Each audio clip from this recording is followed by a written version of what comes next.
नमो नमः। आज हम कठोपनिषद का आगे का भाग पढ़ेंगे। पूर्व में हमने पढ़ा था कि नचिकेता ने तीसरे वर्ग के रूप में आत्मा के विषय में आत्म विषय ज्ञान या ब्रह्म विषय ज्ञान मांगता है। अब जो यम है वह क्या कहता है इस विषय में, देखिए। देवैरत्रापि विचिकित्सितं पुरा न हि सुज्ञेयम् अणुरेष धर्मः अन्यं वरं नचिकेतो वृष्णीष्व मामोपरोत्सीरति मा सृजैनम्। तो यम यहाँ कहता है कि हे नचिकेता, तुम मुझे इस विषय में छोड़ दो, मतलब इस विषय के बारे में तुम मत पूछो। इसका कारण क्या है? क्योंकि देवता भी इस विषय में संशय करते हैं, यानी देवता भी इस विषय को नहीं जानते हैं और यह विषय सरलता से जानने योग्य नहीं है और यह विषय अत्यंत सूक्ष्म है। तो देखिए इसका अर्थ, पुरा देवैः अपि अत्र विचिकित्सितम्। पुरा यानी प्राचीन काल में, देवैः यानी देवताओं के द्वारा, अपि भी अत्र इस विषय में यानी इस आत्मा के गति के विषय में विचिकित्सितम्। विचिकित्सा कहते हैं संशय को। किसी विषय में कोई सामान्य ज्ञान नहीं हो या कोई मतभेद हो तो उस विषय को कहते हैं विचिकित्सा होना, उस विषय की, यानी उस विषय में संशय होना। तो देवताओं को भी पूर्व में जिस विषय में संशय हुआ था, एषः धर्मः अणुः। पहला कारण तो देवताओं को संशय हुआ था। दूसरा कारण है एषः धर्मः अणुः। यह जो धर्म है, यह जो आत्म विषय ज्ञान है, वह अणुः यानी बहुत ही सूक्ष्म है और न ही सुज्ञेयम, और वो आसानी से, सुज्ञेयम यानी सुष्ठु ज्ञेयम, आसानी से उसको ज्ञान प्राप्त नहीं कर सकते, उसको नहीं जान सकते हैं। इसलिए नचिकेतः, हे नचिकेता, अन्यं वरं वृणीष्व, अन्य वर वृणीष्व मांग लो, माँ उपरोत्सी, माँ यानी मुझे, माँ उपरोत्सी मत, उपरोत्सी यानी बाध्य करो, इस विषय में मुझे मत रोको या बाधित करो। इति एनम माँ अतिसृजः, इस प्रकार से एनम इस विषय में माँ अतिसृजः, मुझको छोड़ दो, मुझे बाधित मत करो, यानी कोई और वर तुम मांग लो। देखो यहाँ पर उपरोत्सी, उपरोत्सी नूतन शब्द है, एक उपसर्ग है, रुद धातु है और लुंग लकार का मध्यम पुरुष का एक वचन है इसमें। और देखो मैंने बतलाया था पूर्व में ही कि यह वैदिक और लौकिक संस्कृत के मध्य का है, इसमें वैदिक संस्कृत का प्रभाव भी दिखाई देता है। तो देखिए अतिसृजः, तो अति उपसर्ग अलग दिया गया है और सृज धातु अलग दी गई है, और ये इस प्रकार का प्रयोग वैदिक काल में ही प्रयुक्त होता था। बाद के काल में तो उपसर्ग धातु के आगे जुड़ करके ही प्रयुक्त होता था। अब वृणीष्व मैंने पहले ही बतला दिया था आपको कि व्री धातु है और लोट लकार का मध्यम पुरुष का एक वचन है। अब अगला श्लोक देखिए। अब इसी बात को आगे बढ़ा था वह यम कहता है, देवैरत्रापि विचिकित्सितं किल। अच्छा, अब कह रहा है नचिकेता, क्या कह रहा है, देवैरत्रापि विचिकित्सितं किल त्वं च मृत्यो यन्न सुज्ञेयमाथ वक्ता च अस्य तादृगन्यो न लभ्यो नान्यो वरस्तुल्य एतस्य कश्चित। तो अब नचिकेता पे जिद करता है कि भाई जब तुम इतना मुश्किल इस विषय को मान रहे हो, इतना कठिन है जानने योग्य, मतलब इतना सूक्ष्म ज्ञान है जो देवता भी जिसके बारे में नहीं जानते हैं या संशय करते हैं, तो फिर मुझे तो यही विषय चाहिए।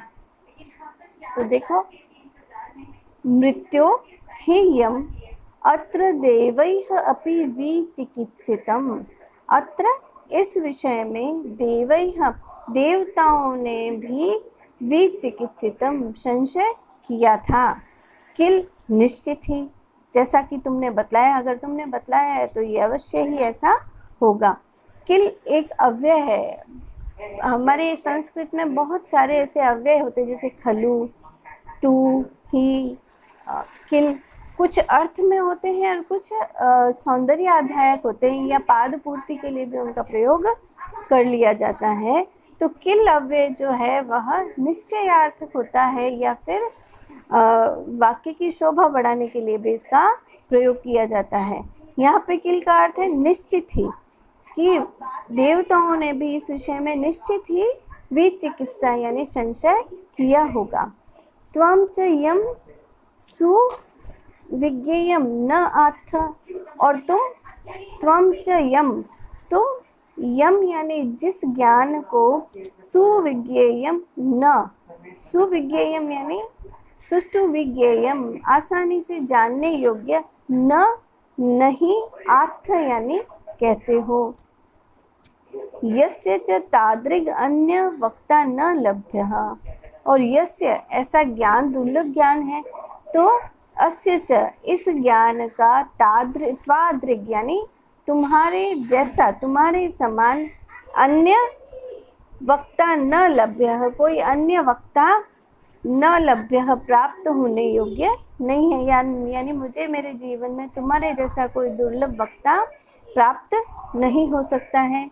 अन्यः कश्चित् वरम एतस्य न तुल्यम, अन्यः कश्चित् वरम, और अन्य कोई वर मैं, एतस्य न तुल्यः मुझे कोई इसके तुल्य समान अच्छा वर मुझे कोई प्रतीत नहीं होता है, यानी मैं इसके अतिरिक्त और कुछ जानना नहीं चाहता हूँ। तो इस प्रकार से नचिकेता इस वर के लिए अपने आप को दृढ़ कर लेता कि नहीं, मुझे तो यही वर चाहिए। तो यहाँ पे एक देखिए कि जब गुरु किसी दिव्य ज्ञान को या सूक्ष्म ज्ञान को अपने शिष्य को प्रदान करता है, तो वह उसकी परीक्षा लेता है कि वो इस ज्ञान के योग्य है या नहीं है। तो ये जो सारा घटनाक्रम है या ये जो सारा वार्तालाप है, यह नचिकेता की परीक्षा लेने के लिए है कि यह इस आत्म विषय ज्ञान के योग्य है या नहीं है।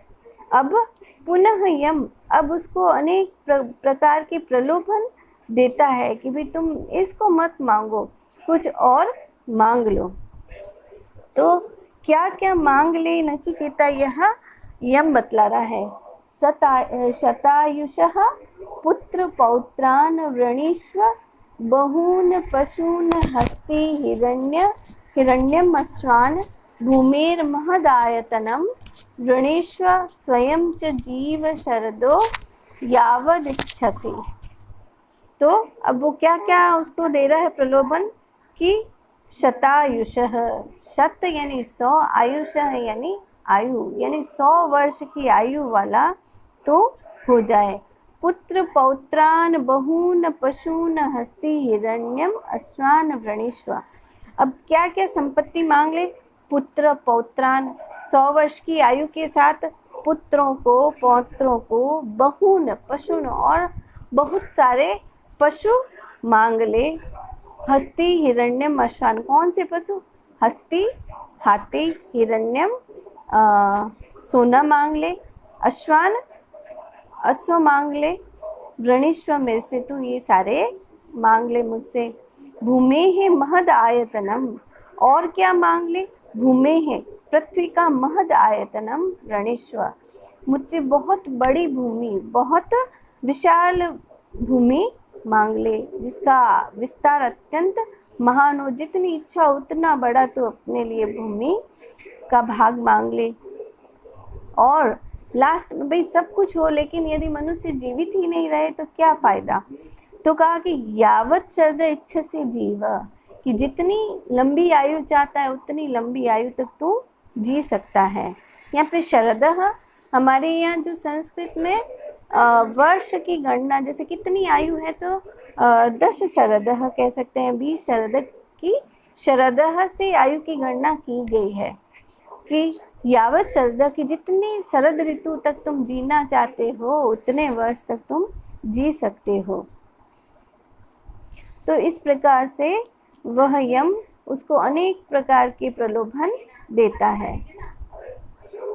तो आप देखिए ये वाला भी इम्पोर्टेंट, मतलब ये सारे ही जो श्लोक हम पढ़ रहे हैं ये महत्वपूर्ण है, परीक्षाओं में पूछे जाते हैं। अब और कहता है कि भाई तुम इसके अतिरिक्त कुछ और मांगना चाहते हो तो वो भी मांग लो। तो अगले श्लोक में वह कहता है, एतत् तुल्यम यदि मन्यसे वरम वृणीष्व वित्तम चिरजीविकाम च महाभूमो नचिकेतस्त्वम एधि कामानाम त्वम काम भाजम करोमि।